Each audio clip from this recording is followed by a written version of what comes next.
In the last few months, ladies and gentlemen, Mount Kenya politics has been boiling. Prices rising, the local leaders are fighting, the mountain feeling cornered, and now the elders, historically the most stable institution, they have quietly changed their position. And this meeting reveals the real power that it's shifting ahead of the 2027 elections. Welcome to my YouTube channel, ladies and gentlemen. This is DMTV Kenya, where we break politics in a simple way so that each and everyone can understand and in a truthful way. Before we continue, please subscribe, like this video, and turn on the notification bell if this is your first time you're watching DMTV Kenya. For the returning subscribers, thank you very much for always coming back to support the content of this channel. This far, it's because of you and I don't take it for granted. What happened in the secret elders meeting was not sudden. It was the result of pressure, frustration, and a slowly growing sense of betrayal across Mount Kenya. Kwa miezi kadhaa sasa, the region has been whispering about broken promises, collapsing businesses, over taxation and the loss of political influence since Rigathi Gachagua was pushed out of the government. The community felt that they have been abandoned, not represented, not respected, and not even protected. The elders met in a quiet private home. Phones were ordered to be switched off, and only the most trusted leaders were invited in this meeting.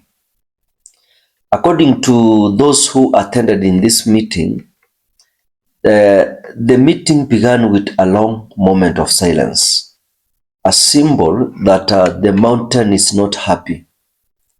The elders spoke openly about how the government had used Mount Kenya forts and forgotten Mount Kenya people.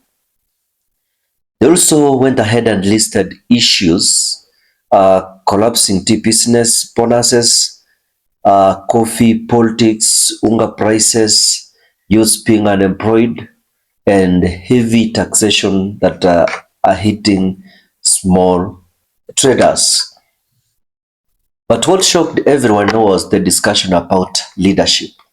The elders said that President Ruto's administration had sidelined their own sons and daughters, humiliated Rigathi Gachagua, ignored the local MPs, and replaced Mount Kenya voices with technocrats who don't understand the region. In their culture, humiliation of one is humiliation of all.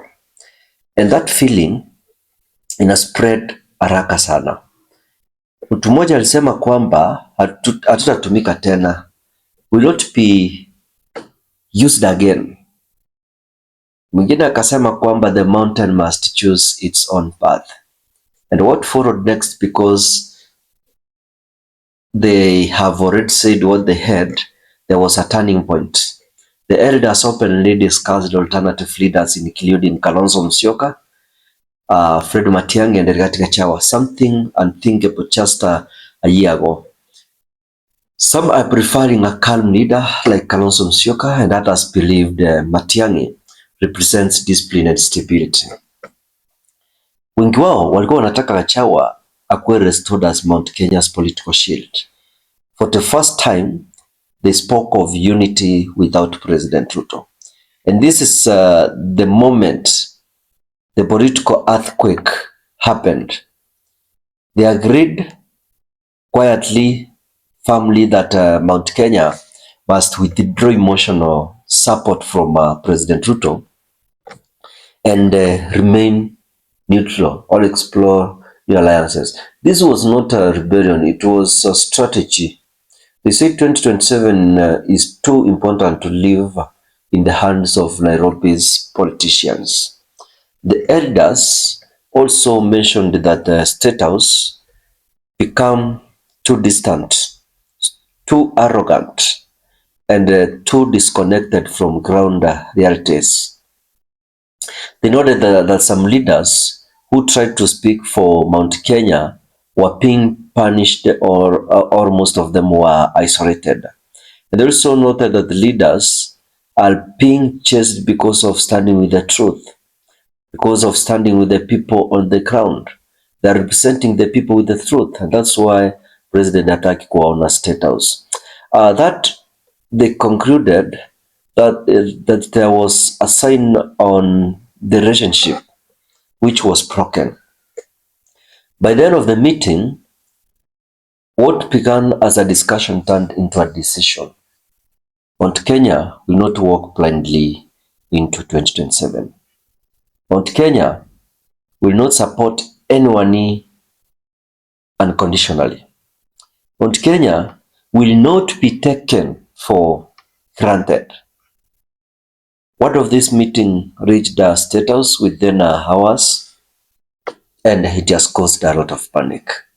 That's why Ruto's allies immediately began attacking Achawa and organizing rushed tours in the region. The government knows very well that a united elders revolt is more dangerous than a rally. It also signals a culture and a political divorce. And divorces in Mount Kenya, they are permanent. The Elder Secret meeting marks the first real break between Mount Kenya people and President Ruto. It's not noise, not social media talk, not politicians shouting. It is the cultural, respected voice of the region that is saying, we are done supporting blindly, and the decision will shape 2027 more than any campaign rally or speech. Thank you, ladies and gentlemen, for watching this up to the end. If you didn't subscribe, kindly do so.